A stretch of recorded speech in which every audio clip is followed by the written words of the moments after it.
श्रीहरये नमः। गोपिका जीवनस्मरणं गोविन्द गोविन्द। दशकं 49 वृन्दावनप्रवेशः। भवत्प्रभावा विदुराहि गोपाः तरुप्रपादादिगमत्र गोष्ठे अहेतुम् उत्पादगणं विशङ्क्य प्रयातुम् अन्यत्र मनोवितेनुः। तत्रोपनन्दाभिध गोपवर्यः जगौ भवत्प्रेरणयैव नूनम् इतः प्रतीच्यां विपिनं मनोज्ञं वृन्दावनं नाम विराजतीति। बृहद्वनं तत्खलु नन्दमुख्याः विधाय गौष्ठीनमतः क्षणेन त्वदन्वितत्वज्जननी निविष्ट गरिष्ठयानानुगता विचेलुः।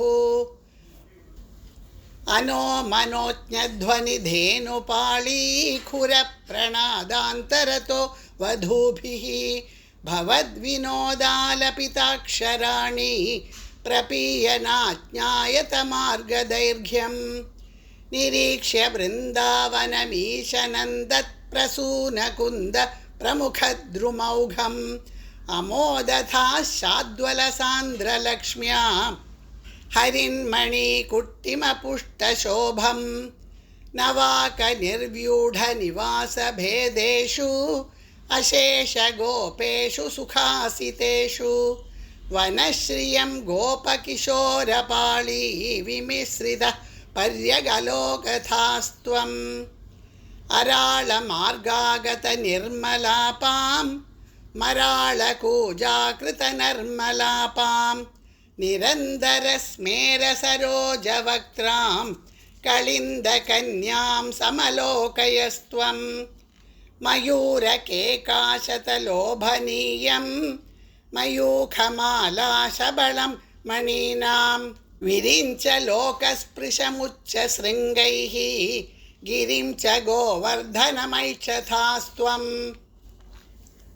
समं ततो गोपकुमारकैस्त्वं समन्ततो यत्र वनान्तमागाः ततस्ततस्तां कुटिलाम् अपश्यः कलिन्दजां राघवतीमिवैकां।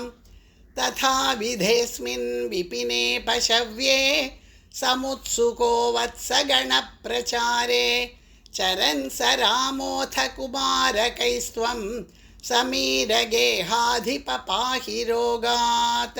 सर्वत्र गोविन्दनाम संकीर्तनं गोविन्द गोविन्द। श्रीहरये नमः श्रीहरये नमः श्रीहरये नमः।